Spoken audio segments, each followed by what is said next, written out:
ऐसे होगा कलयुग का अंत। चीख पुकार कोई सुनने वाला नहीं होगा।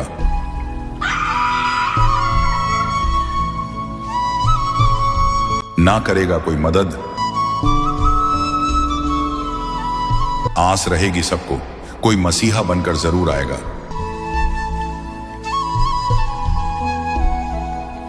फिर तुम ऐसे बाज नहीं आओगे। जब पड़ेगी समय की मार तो रो रो कर बिलख बिलख कर आखिरी सांस तक पछताओगे। जानिए पूरी सच्चाई आगे इसी वीडियो में। भविष्य मालिका पुराण, जिसको उड़िया भाषा में अच्युतानंद दास जी ने लिखा और उसको हिंदी भाषा में रूपांतरित किया पंडित श्री काशीनाथ मिश्र जी ने। पंचसखा में अंततम महापुरुष अच्युतानंद दास, महापुरुष बलराम दास, महापुरुष जगन्नाथ दास, महापुरुष जसवंत दास और महापुरुष शिशु अनंत दास ने आज से 600 वर्ष पूर्व 15वीं शताब्दी में पावन उत्कल भूमि उड़ीसा राज्य में भगवान चैतन्य महाप्रभु के शिष्य के रूप में इस धरती पर आए और भगवान जगन्नाथ जी के निर्देश से भविष्य पुराण ग्रंथ को संशोधित करते हुए भविष्य मालिका पुराण ग्रंथ की रचना की। इस क्रम में उन्होंने 1,85,000 ग्रंथों के समूह की रचना ताड़ के पत्तों में की, जिसको उड़िया भाषा में लिखा गया। इस ग्रंथ में पंच सखाओं ने कलयुग के अंत में धर्म की स्थिति, भगवान श्री कल्कि जी का धरा अवतरण, धर्म स्थापना, मनुष्य समाज का उद्धार और अनंत युग तक की भगवान की लीलाओं का वर्णन विस्तार पूर्वक किया है। भविष्य मालिका में लिखी हुई प्रत्येक बात पत्थर की गाढ़ है। ये हमेशा सच साबित हुई है, जैसे कि भारत में मुगलों का अत्याचार, अंग्रेजों की गुलामी, स्वतंत्रता संग्राम की घटनाएं, स्वतंत्रता संग्राम सेनानियों का वर्णन, भारत देश का टूटकर आजाद होना, पाकिस्तान, बांग्लादेश, श्रीलंका, बर्मा देश का निर्माण, प्रथम विश्व युद्ध, द्वितीय विश्व युद्ध, अज्ञात रोग और महामारी आना आदि आदि, ये सभी घटनाएं घटित हो चुकी हैं। भविष्य मालिका पुराण के प्रस्तावना पृष्ठ पर लिखा है कि कलयुग का अंत हो चुका है। शास्त्रीय धारा एवं मनुस्मृति के आधार पर 4 युग का ही समय देखने को मिलता है। उन युगों के नाम हैं: पहला सतयुग, दूसरा त्रेता युग, तीसरा द्वापर युग और चौथा कलयुग। इन 4 युगों के बाद एक गुप्त युग भी आता है, जिसको अनंत युग या आद्य सतयुग कहते हैं। इस पुस्तक में बेहद हैरान करने वाली बातें लिखी हैं। भविष्य मालिका पुराण के अनुसार सन 2032 से पूर्व संपूर्ण विश्व में सभी धर्मों और पंथों का पुनर्गठन होकर सारे विश्व में केवल सत्य सनातन धर्म प्रतिष्ठित होगा। दर्शकों, आपको बता दें कि संत अच्युतानंद जी महाराज सहित 5 पंचसखा परमात्मा कबीर जी के समकालीन रहे हैं। 1480 से 1518 तक इन महापुरुषों का जीवन काल कबीर परमात्मा के समकालीन रहा। इसी दौरान कबीर परमात्मा जी ने भी ये बातें कही थी। आइए आपको कबीर परमात्मा द्वारा कही गई बातों और भविष्य मालिका पुराण में कही गई बातों में समानता की एक झलक दिखाते हैं। कबीर सागर और भविष्य मालिका पुराण दोनों को लगभग 600 वर्ष पहले लिपिबद्ध किया गया था। कबीर सागर के स्वसंवेद बोध अध्याय में कबीर परमात्मा ने कहा है कि 5 सहस और 500 जब कलयुग बीत जाए, महापुरुष फरमान तब जग तारण को आए। कबीर परमात्मा ने कहा था कि जब कलयुग लगभग 5505 वर्ष बीत जाएगा, तब वो महापुरुष दुनिया का उद्धार करने के लिए आएगा। दर्शकों, कबीर सागर के बोध सागर अध्याय में लिखा है कि 5505 तब ये शब्द होगा सांचा। यही बात भविष्य मालिका पुराण में लिखी है। देखिए, इसमें लिखा है कलयुग 5000 साल पूर्ण होगा, तब भक्त और भगवान की लीला का प्रकाश होगा। वहीं कबीर परमात्मा ने कबीर सागर में अपनी वाणी में कहा है कि यथा सरित गण आप ही मिले सिंधु में धाये, सत्य सुकृत के मध्य तिमि सभी पंथ समाये। यहाँ कबीर साहिब जी ने कहा है कि जिस तरह सब नदियां अंत में समुद्र में समा जाती हैं, इसी प्रकार उस महापुरुष के आने के बाद सब पंथ, सब धर्म एक होकर एक पंथ बन जाएंगे और उस महापुरुष के द्वारा चलाया गया एक पंथ रहेगा, जो सत्य सनातन पंथ होगा। यही बात भविष्य मालिका पुराण में लिखी है। लिखा है कि भविष्य मालिका पुराण के अनुसार सन 2032 से पूर्व संपूर्ण विश्व में सभी धर्मों और पंथों का पुनर्गठन होकर सारे विश्व में केवल सत्य सनातन धर्म प्रतिष्ठित होगा। दर्शकों, अब जानना यह है कि आखिर वो महापुरुष कौन है जिसके बारे में कबीर सागर में लिखा है। जो जग तारण को आएगा वो अवतार कौन है जिसके बारे में भविष्य मालिका पुराण में लिखा है कि 2032 से पहले पहले वो महापुरुष सभी धर्मों का पुनर्गठन करके सारे विश्व में सत्य सनातन धर्म को प्रतिष्ठित कर देगा। दर्शकों, अब आपको कबीर सागर के वो गूढ़ रहस्य दिखाने जा रहे हैं जिन्हें जानकर आप दंग रह जाएंगे। कबीर सागर में लिखी हर बात इसलिए भी बहुत विशेष महत्व रखती है क्योंकि इसमें लिखी प्रत्येक वाणी खुद कबीर परमात्मा द्वारा लिपिबद्ध करवाई गई है। दर्शकों, भविष्य मालिका पुराण में जिस महापुरुष द्वारा सभी धर्मों को एक करके आदि सनातन धर्म को पुनः प्रतिष्ठित होने की बात कही गई है, वो महापुरुष कौन है? उसके आने के समय की जानकारी भी कबीर सागर में लिखी है। दर्शकों, जैसा कि आपने भविष्य मालिका पुराण में देखा कि कलयुग के 5000 वर्ष बीत जाने के बाद भगवान और भक्त की लीला का प्रकाश होगा। जिस महापुरुष का जिक्र भविष्य मालिका पुराण में है, उस महापुरुष का कबीर सागर में स्पष्ट वर्णन देखने को मिलता है तथा उस महापुरुष की पहचान भी बताई है। आइए अब आपको कबीर सागर में दिखाते हैं। दर्शकों, कबीर सागर में बोध सागर के स्वसंवेद बोध पृष्ठ 121 पर लिखा है, चौथा युग जब कलयुग आई, तब हम अपनो अंश पठाई। काल फंद छूटे नर लोई, सकल सृष्टि प्रवाणिक हुई। घर घर देखो बोध विचारा, सतनाम सब ठोर उचारा। 5505 तब ये वचन होगा सांचा। कलयुग बीत जाए जब एता, सब जीव परम पुरुष पद चेता। जिसका भावार्थ ये है कि जब चौथा युग यानी कलयुग आएगा, वह कलयुग 5505 वर्ष बीत जाएगा, तब परमात्मा अपने ज्ञान का प्रकाश करने के लिए इस धरा पर आएंगे। वह सब जीव उनके अद्भुत ज्ञान को सुनकर पूर्ण परमात्मा की भक्ति करेंगे, यानी सतनाम का जाप करेंगे। अब दर्शकों, सवाल ये है कि वो महापुरुष जिसका जिक्र कबीर सागर और भविष्य मालिका पुराण कर रही है, वो महापुरुष कहाँ आएगा और कैसे आएगा? आइए ये भी जानते हैं कि उसकी पहचान कैसे होगी। देखिए, कबीर सागर में कबीर वाणी के बोध सागर के पृष्ठ 137 पर लिखा है कि 12वें पंथ प्रकट हुए वाणी, शब्द हमारे की निर्णय थानी। अस्थिर घर का मर्म न पावे, ये 12 पंथ हम ही को ध्यावे। 12वें पंथ हम ही चलावे, सब पंथ मेट कर एक ही पंथ चलावे। भावार्थ है कि 12वें पंथ में कबीर परमात्मा की वाणी प्रकट होगी, यानी 12वें पंथ से ही कबीर साहिब जी का यथार्थ ज्ञान प्रकट होना शुरू होगा। उसके बाद 12वें पंथ में कबीर परमात्मा ने कहा कि मैं खुद चलकर आऊंगा और इन सब पंथों को मिटाकर एक पंथ चलाऊंगा। जैसा कि भविष्य मालिका पुराण में भी प्रमाण मिलता है कि उस महापुरुष द्वारा सब धर्मों का पुनर्गठन होकर केवल एक सत्य सनातन धर्म प्रतिष्ठित हो जाएगा। दर्शकों, कबीर सागर में लिखी इन वाणियों को पढ़ने के बाद 3 सवाल और निकलकर सामने आते हैं, जिनका जवाब हम इसी कबीर सागर में खोजेंगे। सवाल नंबर 1, ये जो वाणियां बोली गई हैं, ये कब सत्य सिद्ध होंगी? सवाल नंबर 2, वो 12वां पंथ कौन सा है जिसमें चलकर खुद कबीर साहिब जी महापुरुष के रूप में आएंगे? सवाल नंबर 3, वो महापुरुष कौन है? पहला सवाल था, ये वाणियां कब सत्य सिद्ध होंगी? इसका जवाब कबीर सागर में कबीर वाणी के बोध सागर के पृष्ठ 137 पर लिखा है। देखिए, 5505 तब ये शब्द होगा सांचा।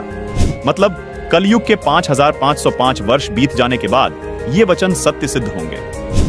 आइए अब देखते हैं कलयुग के 5505 वर्ष कब पूरे होते हैं। कलयुग 4,32,000 वर्ष का होता है। तो अब हमें देखना यह है कि आज कलयुग कितना बीत चुका है और कलयुग के 5505 वर्ष कब पूरे होते हैं, क्योंकि कबीर साहिब जी ने भी कलयुग 5505 वर्ष बीतने को विशेष बताया है। दर्शकों, कबीर सागर में बोध सागर के स्वसंवेद बोध पृष्ठ 121 पर लिखा है, चौथा युग जब कलयुग आई, तब हम अपनो अंश पठाई। काल फंद छूटे नर लोई, सकल सृष्टि प्रवाणिक हुई। घर घर देखो बोध विचारा, सतनाम सब ठोर उचारा। 5505 तब ये वचन होगा सांचा। कलयुग बीत जाए जब एता, सब जीव परम पुरुष पद चेता। अब आपको 2 पवित्र पुस्तकों से प्रमाणित करते हैं कि कलयुग के 5505 वर्ष कब पूरे हुए। दर्शकों, आपको यहां हम याद दिलाना चाहेंगे कि इन दोनों पुस्तकों को आदरणीय शंकराचार्य जी व पूरा हिंदू समाज प्रमाणित मानता है। पहली पुस्तक का नाम है ज्योतिर्मय ज्योतिर्मठ, जिसके संपादक, लेखक एवं संकलन करता है विष्णु दत्त शर्मा, और दूसरी पुस्तक का नाम है हिमालय तीर्थ, जिसके प्रकाशक है रणजू चक्रवर्ती। आदि शंकराचार्य की जीवनी पुस्तक में लिखा है कि आदि शंकराचार्य जी का जन्म ईशा जी से 508 वर्ष पहले हुआ था। फिर पुस्तक हिमालय तीर्थ में भविष्यवाणी की है, जो आदि शंकराचार्य जी के जन्म से पहले की है। कहा है कि आदि शंकराचार्य जी का जन्म कलयुग के 3000 वर्ष बीत जाने के बाद होगा।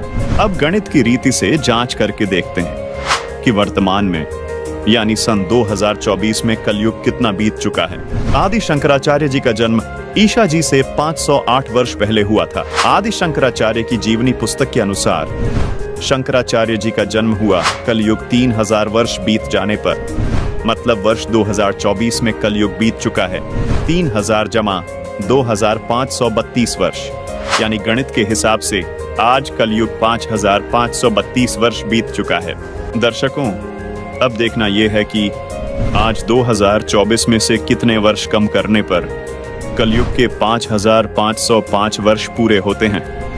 मतलब 27 साल पहले कलयुग के 5505 वर्ष पूरे हो चुके थे और साल था 1997।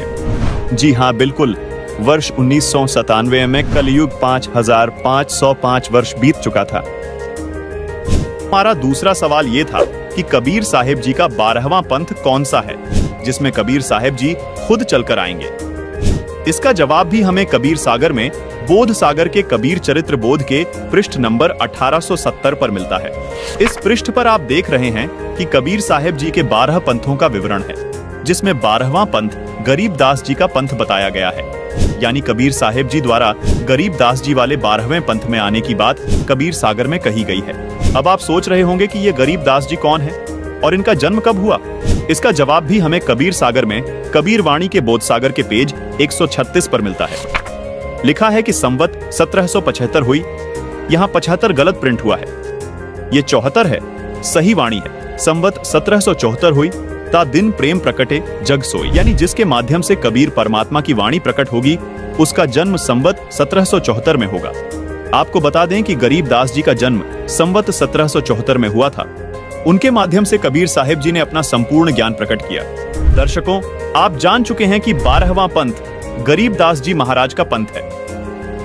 यहाँ कबीर साहिब जी ने यह भी स्पष्ट किया है कि 12वें पंथ वाले भी मेरी वाणियों को पढ़ेंगे लेकिन समझ नहीं पाएंगे, इस कारण पार नहीं हो पाएंगे, यानी मोक्ष प्राप्त नहीं कर पाएंगे। इसलिए इन 12 पंथों को खत्म करके पूर्ण परमात्मा खुद पूर्ण संत के रूप में 13वां पंथ चलाएंगे, जिससे बिचली पीढ़ी में आने वाली हंस आत्माएं मोक्ष प्राप्त करेंगी।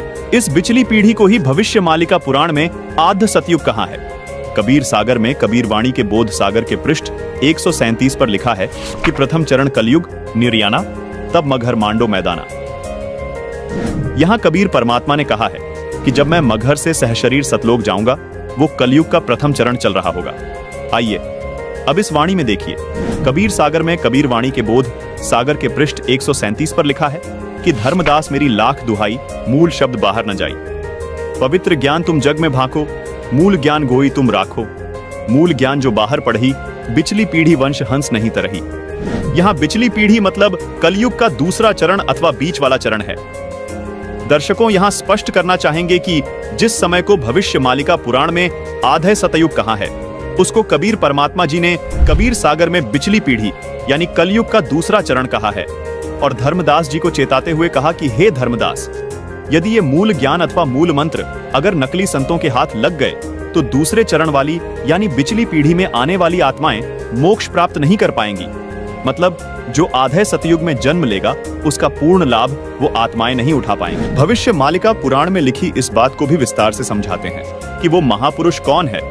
आइए कबीर सागर से आपको स्पष्ट करते हैं, जो खुद कबीर परमात्मा द्वारा बोला गया सूक्ष्म वेद है। देखिए, कबीर सागर में बोध सागर के स्वसम वेद बोध के पेज नंबर 171 पर लिखा है कि 5 सहस और 500 जब कलयुग बीत जाए, महापुरुष फरमान तब जग तारण को आए। हिंदू तुर्क आदिक सबे जेते जीव जहान, सतनाम की साख गही पावे पद निर्वाण। यथा सरितगण आप ही मिले सिंधु में धाय, सत सुकृत के मध्य तिमी सभी पंथ समाये। जब लग पूर्ण होए नहीं ठीके को तिथिवार, कपट चातुरी तभी लो स्वसंवेद निराधार। सभी नारी नर शुद्ध तब जब ठीक का दिन आवंत, कपट चातुरी छोड़ के शरण कबीर गहन। एक अनेक हो गए पुनः अनेक हो एक, हंस चले सतलोक सब सत्य नाम की टेक। घर घर बोध विचार हो दुर्मति दूर बहाए, कल युग में सब एक हो बढ़ते सहज सुभाए। कबीर साहिब जी यहाँ स्पष्ट कर रहे हैं कि कलयुग अभी समाप्त नहीं हुआ है। कलयुग के अंदर ही एक समय ऐसा आएगा जब कलयुग में ही सब एक होकर सहज स्वभाव वाले हो जाएंगे। कलयुग में ही सतयुग जैसा माहौल हो जाएगा जो कि हजारों वर्षों तक चलेगा। 2032 तक आदि सनातन धर्म प्रतिष्ठित हो जाएगा और पूरे विश्व में फैल जाएगा। कहां उग्र का शूद्र हो, हर सबकी भव भीड़, सो समान सम दृष्टि है, समर्थ सत कबीर। भावार्थ है कि जब कलयुग 5505 वर्ष बीत जाएगा, तब वो महापुरुष इस धरा पर आएंगे और हिंदू मुस्लिम व सभी धर्म पंथों को एक करेंगे, सब सतनाम का जाप करेंगे और मोक्ष को प्राप्त करेंगे। दुनिया के जितने भी धर्म व पंथ है, वो सभी उस महापुरुष के द्वारा चलाए गए 13वें पंथ, जो आदि सनातन पंथ होगा, उसमें ऐसे मिल जाएंगे जैसे सभी नदियां बड़े समुद्र में मिल जाती हैं। जब वो समय आएगा, तब पृथ्वी के सभी मनुष्यों का स्वभाव सहज और शुद्ध हो जाएगा, सबकी बुद्धि निर्मल हो जाएगी, सब पाप करने से डरेंगे, यानी नर नारी कपट चतुराई छोड़कर कबीर परमात्मा की शरण ग्रहण करेंगे। दर्शकों, यहाँ पर हम आपको ये भी बताना चाहेंगे कि कलयुग अभी खत्म नहीं हुआ है। कलयुग अपने समय अनुसार ही समाप्त होगा, जो है 4,32,000 वर्ष। दर्शकों, अब आपको कलयुग के अंतिम चरण यानी जब कलयुग समाप्त होगा, उस विषय में बताते हैं। कलयुग के तीसरे चरण यानी कलयुग के अंत में कल की अवतार जन्म लेगा, जो राजा हरीशचंद्र वाली आत्मा ही होगा। उस समय कलयुग की हालत बहुत खराब हो जाएगी, मनुष्य मनुष्य को खाने लगेगा और जिस भी मनुष्य में भक्ति का बीज नहीं होगा, उसको कल की अवतार यानी राजा हरीशचंद्र वाली आत्मा अपनी तलवार से काटकर समाप्त कर देगा और सतयुग की स्थापना करेगा। कल की अवतार सिर्फ उन्हें छोड़ेगा जिनके अंदर भक्ति का बीज होगा, यानी भगवान की चाह बाकी होगी। दर्शकों, जैसा कि हम आपको पहले बता चुके हैं कि 1997 में कलयुग के 5505 वर्ष पूरे हो चुके हैं और 1997 में स्वयं कबीर परमात्मा इस धरातल पर आकर संत रामपाल जी महाराज को मिले और उन्हें सार नाम व सार शब्द देने का आदेश दिया। अब आपको ये बात जानकर हैरानी होगी, जिस महापुरुष की बात भविष्य मालिका पुराण और कबीर सागर कर रहे हैं, वो महापुरुष कोई और नहीं बल्कि संत रामपाल जी महाराज ही हैं। जो महापुरुष 13वें पंथ का प्रवर्तक होगा, वो संत कोई और नहीं बल्कि संत रामपाल जी महाराज ही हैं।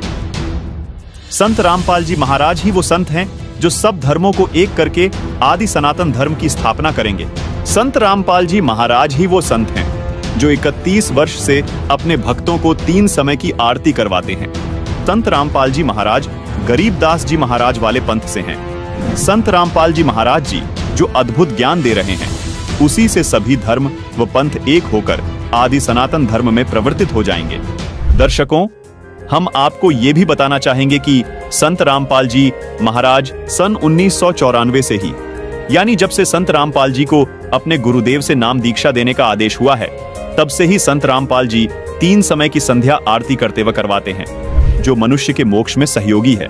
दर्शकों, ऋग्वेद में भी प्रमाण है कि जो पूर्ण संत आएगा, वो 3 समय की संध्या आरती करने को देगा। आइए आपको ऋग्वेद में प्रमाण दिखाते हैं।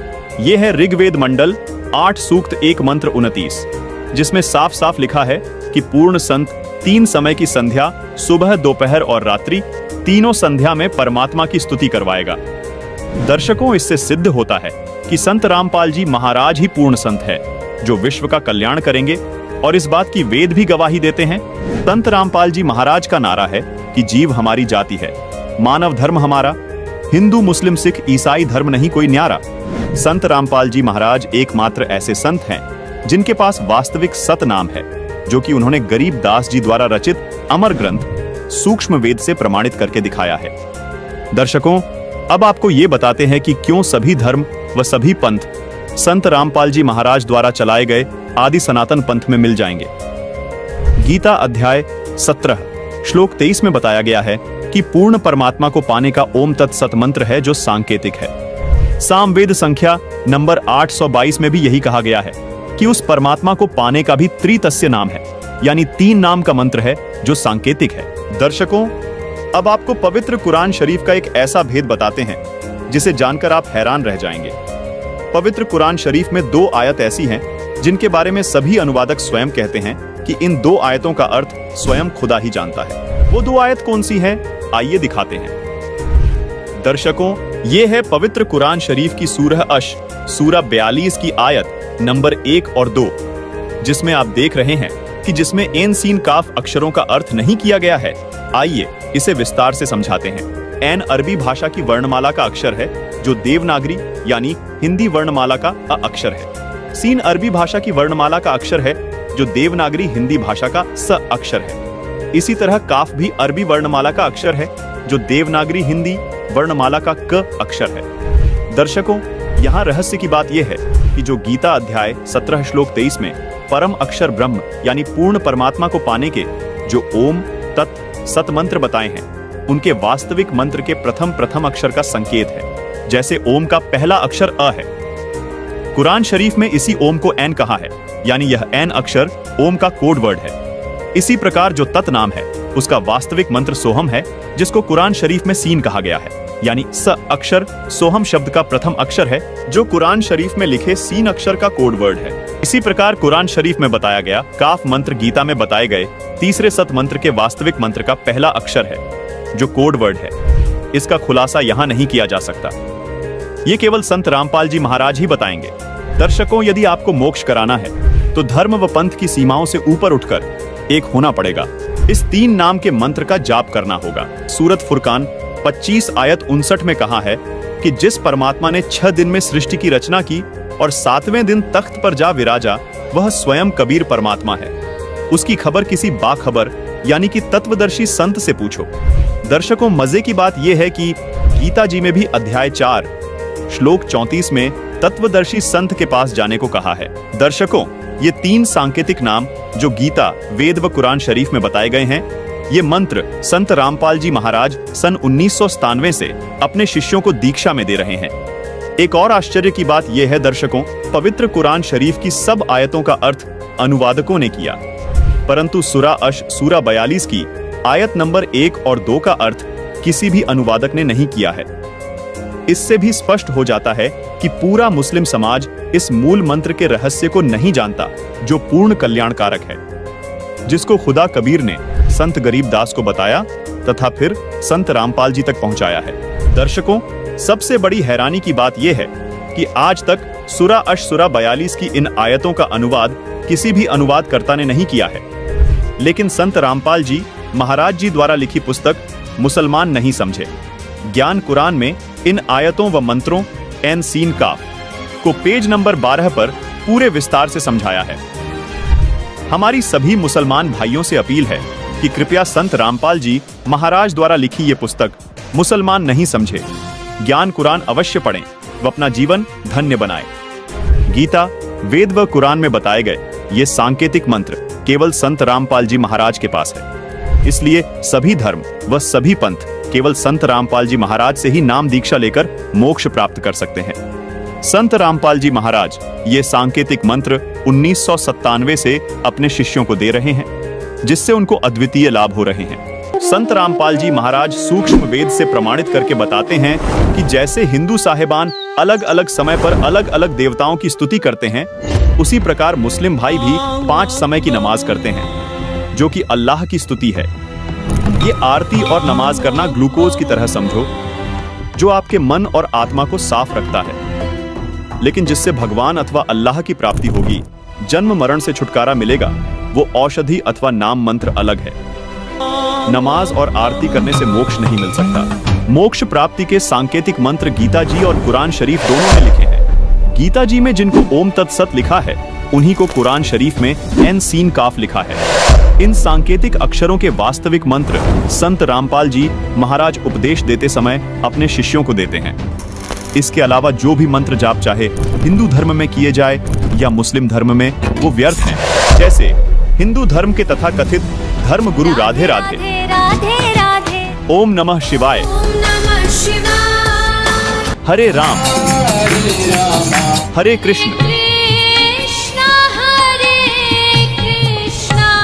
ओम भगवते वासुदेवाय नमः मंत्र देते हैं।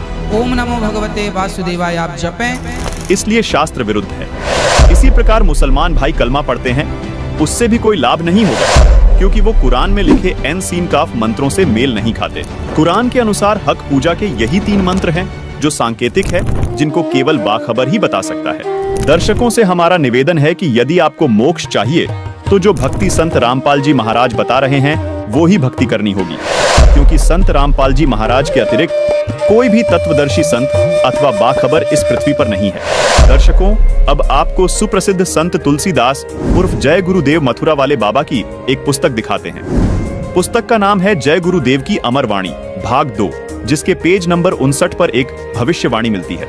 बाबा जय गुरुदेव ने 28 अगस्त 1971 को एक भविष्यवाणी की थी, जिसमें बाबा जय गुरुदेव जी ने बताया कि महापुरुष का जन्म भारतवर्ष के छोटे से गांव में हो चुका है और वह व्यक्ति मानव इतिहास का सबसे महत्वपूर्ण व्यक्ति बनेगा।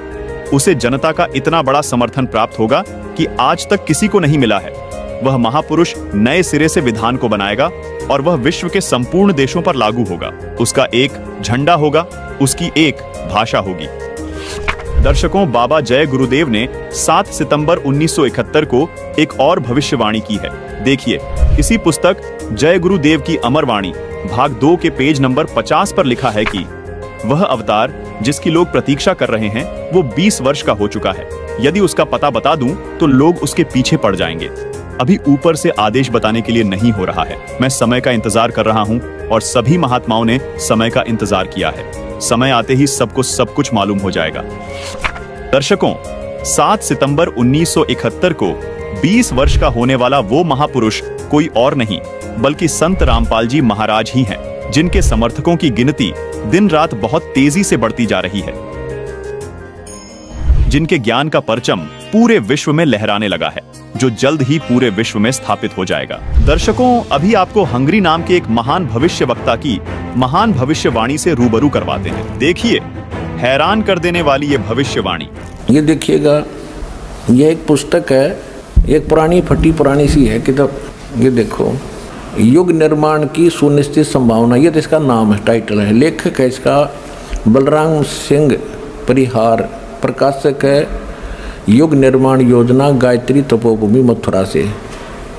बस इतना ही उल्लेख है इसका, ज़्यादा आगे नहीं लिखा, ये फटा हुआ ज़्यादा है। ये देखिएगा पृष्ठ नंबर 19 पे, ये पृष्ठ नंबर 19 है। इसके पृष्ठ नंबर 19 पे यानी 19 पे क्या लिखा है कि स्वाधीनता यानी आज़ादी के 4 वर्ष बाद एक शक्तिशाली धार्मिक संस्था प्रकाश में आएगी और सारे संसार का उद्धार करेगी। उद्धारक इस संस्था का स्वामी संचालक होगा। अब यहाँ ये क्या है कि किसी एक भविष्यवाणी है, हंगरी नाम का कोई भविष्यवक्ता था, उसकी ली है इसने, अपनी पुस्तक तैयार की है, लोगों की सुना के पढ़ा के, तो इसने अपने हिसाब से इन्होंने उस पर सेट कर रखी है। इसका अर्थ ये था कि 1947 में भारत स्वतंत्र हुआ, उसके 4 वर्ष बाद दास का जन्म होया 1951 में। इसका अर्थ तो ये बनता है कि स्वाधीनता के 4 वर्ष बाद 1951 में एक संत का जन्म होगा जो धार्मिक संस्था को ऐसी बनाएगा जो पूरे विश्व का कल्याण करेगी।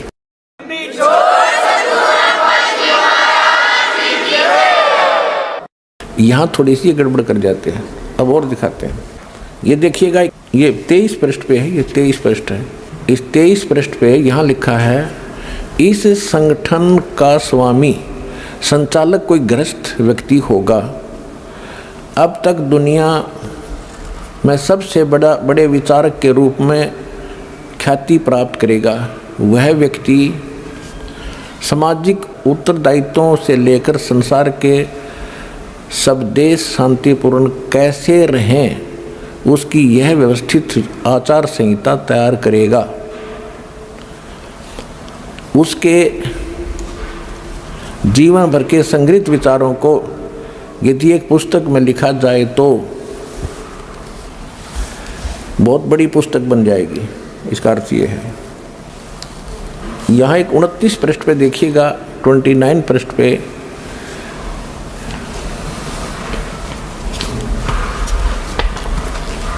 एशिया के किसी देश, संभवतः भारतवर्ष में, एक नम्र ग्रामीण परिवार में एक महान आत्मा ने जन्म ले लिया है,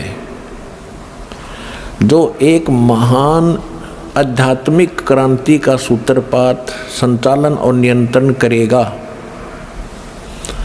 इसके पीछे क्रियाशील आत्माओं की शक्ति होगी जो संसार की वर्तमान विकृत परिस्थितियों को बदल डालेंगी।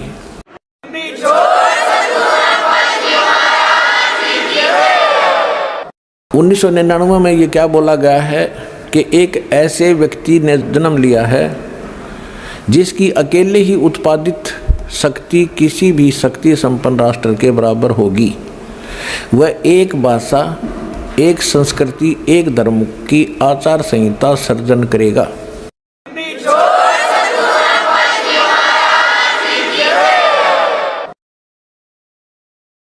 यहाँ देखिएगा 43 पृष्ठ पे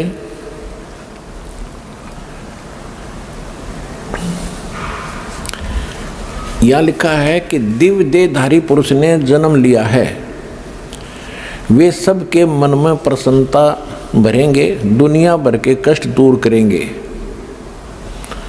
अन्यायी और अत्याचारियों को भी वह ठीक करेंगे। रात्रि के प्रथम पहर में जब मैं प्रगाढ़ निद्रा में होता हूँ तो स्वप्न में एक दिव्य पुरुष को देखता हूँ, दिव्य व्यक्ति को। किसी जलाशय के निकट बैठे हुए इस योगी के मस्तक में दोनों भौं के जहाँ मिलती हैं तो उसमें अर्ध चंद्रमा के दृश्य होते हैं। उसके बाल सफ़ेद हैं, सुब्र वेशभूषा है यानी साधारण सुंदर, वर्ण गौर है, गोरा कलर है, तथा पैरों में चर्म विहीन पाहन यानी पादुकाएं हैं, बिना चमड़े की जूतियाँ पहनता है। आज तो हमने पूरे अनुयायियों से कोई बैन लगा रखा है कि चमड़े की जूती तुमने पहननी है, नहीं मैं तो पैरूं था कितने।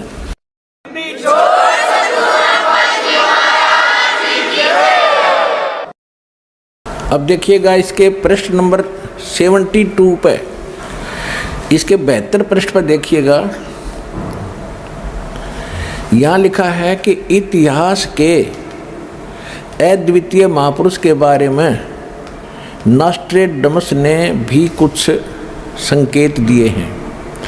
उसके मस्तक में चंद्रमा होगा, वेशभूषा बहुत सादी होगी यानी लाल पीले कपड़े नहीं होंगे, उसके लंगोट लंगाट बांध कर नहीं घूमेगा। 2 विवाह होंगे, 2 पुत्र होंगे, 2 पुत्रियां होंगी। अब यहाँ इसके ऊपर थोड़ा सा आपको संस्कार का भी बताऊंगा। इन संपूर्ण भविष्यवाणियों का लिंक नीचे डिस्क्रिप्शन बॉक्स में दिया गया है। दर्शकों, भविष्य वक्ता की ये भविष्यवाणी केवल संत रामपाल जी महाराज पर ही सटीक बैठती हैं, जिसमें उन्होंने कहा है कि 1951 में एक संत का जन्म होगा, जिसकी अध्यक्षता में एक धार्मिक संस्था का निर्माण होगा जो पूरे विश्व का कल्याण करेगी।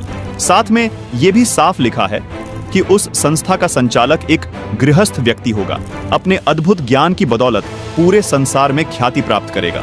उस महापुरुष की 4 संतान होंगी, 2 पुत्र व 2 पुत्रियां होंगी। ये सब भविष्यवाणियां सिर्फ और सिर्फ संत रामपाल जी महाराज पर खरी उतरती है। संत रामपाल जी महाराज का जन्म एक साधारण ग्रामीण परिवार में हुआ। संत रामपाल जी महाराज ही वो संत हैं जो कभी चमड़े की बनी वस्तु का इस्तेमाल नहीं करते हैं, न कभी अपने शिष्यों को करने देते हैं। भविष्यवाणी में यह भी लिखा है कि उस संत के बाल सफेद होंगे। अतः इस महान भविष्यवक्ता की भविष्यवाणी भी यही सिद्ध करती है कि वो महापुरुष कोई और नहीं, संत रामपाल जी महाराज ही हैं। दर्शकों, अब आपको राजस्थान राज्य के एक सुप्रसिद्ध संत बाबा रामदेव की भविष्यवाणी भी दिखाते हैं। ये है पुस्तक 24 प्रमाण, जिसके पेज नंबर 65 पर लिखा है कि नगर कोट नहीं, जाट कहां सी, मुखबंद होके कवि गुण गासी। यहाँ बाबा रामदेव जी कह रहे हैं कि वह महापुरुष जाट जाति में आएगा और कवि यानी कबीर परमात्मा के गुण गाएगा। संत रामपाल जी महाराज का जन्म एक किसान परिवार में जाट जाति में हुआ है। संत रामपाल जी महाराज एकमात्र ऐसे संत हैं जो कबीर देव यानी कबीर परमात्मा के गुण 1988 से संसार को सुना रहे हैं। इसी पुस्तक 24 प्रमाण के पेज नंबर 111 पर देखिए, संत रामपाल जी महाराज के बारे में एक और भविष्यवाणी की गई है। हर आसी हरियाणे तोरण, रंगरी रीत चुकासी, सुंदर खाती अगम भाषिया, जुग चौथा में होसी। यहाँ भी संत रामदेव जी अपनी वाणी में साफ साफ कह रहे हैं कि वो महापुरुष हरियाणा में आएंगे और चौथे युग यानी कलयुग में आएंगे। दर्शकों, जिस समय संत रामपाल जी महाराज का जन्म हुआ उस समय गांव धनाना जिला सोनीपत पंजाब प्रांत में था, जो बाद में 1966 में पंजाब से अलग होकर हरियाणा प्रांत का हिस्सा बना। संत रामपाल जी महाराज का जन्म 8 सितंबर 1951 को धनाना गांव में हुआ था। इसी पुस्तक 24 प्रमाण के पेज नंबर 62 पर संत रामपाल जी महाराज के बारे में एक और भविष्यवाणी की गई है। कलयुग में सतयुग अवसी, पहरा पाप रा पलटेला, सांचा संत दल में आवसी ऋषिजन साख भरेला। दर्शकों, कबीर सागर और भविष्य मालिका पुराण में लिखी भविष्यवाणी संत रामदेव जी की भविष्यवाणी से ज्यों की त्यों मेल खाती है। संत रामदेव जी भी कहते हैं कि कलयुग में ही सतयुग जैसा माहौल होगा। वो पूर्ण संत अपने आध्यात्मिक ज्ञान के जरिए बढ़ रहे पाप को खत्म कर देगा। दर्शकों, वो संत कोई और नहीं बल्कि संत रामपाल जी महाराज ही हैं। आइए आपको एक और भविष्यवाणी दिखाते हैं जो संत गरीबदास जी महाराज ने सूक्ष्म वेद के अथ असुर निकंदन रामायणी पृष्ठ नंबर 716 पर लिखी है। सदगुरु दिल्ली मंडल आयसी, सूती धरनी सूम जगायसी। संत गरीबदास जी महाराज कह रहे हैं कि वो महापुरुष दिल्ली मंडल में आएगा और अज्ञान के अंधेरे में सोई हुई आत्माओं को जगाएगा। दर्शकों, गांव धनाना जिला सोनीपत हरियाणा, जहां संत रामपाल जी महाराज का जन्म हुआ, ये क्षेत्र दिल्ली मंडल में आता है। अभी आपको गुरु नानक देव जी भाई बाने वाली जन्म साखी से भी प्रमाणित करते हैं कि वो महापुरुष जो कबीर जी और नानक जी के बाद इस धरा पर आएगा, वो जाट जाति में आएगा। इन सभी भविष्यवाणियों ने भी सिद्ध कर दिया कि वो अवतार जिसकी लोग प्रतीक्षा कर रहे थे, वो कोई और नहीं, संत रामपाल जी महाराज ही हैं। दर्शकों, संत रामपाल जी महाराज के बारे में और भी बहुत से महान भविष्य वक्ताओं की भविष्यवाणियां देखने के लिए डिस्क्रिप्शन बॉक्स में इस वीडियो का लिंक डाला है। लिंक पर क्लिक करके उन सभी महत्वपूर्ण भविष्यवाणियों को भी जरूर देखें। अगर आप ये वीडियो YouTube पर देख रहे हैं तो हमारे चैनल को सब्सक्राइब करें और बेल आइकन को दबाना ना भूलें। अगर आप Facebook पर ये वीडियो देख रहे हैं तो हमारे पेज को लाइक करें।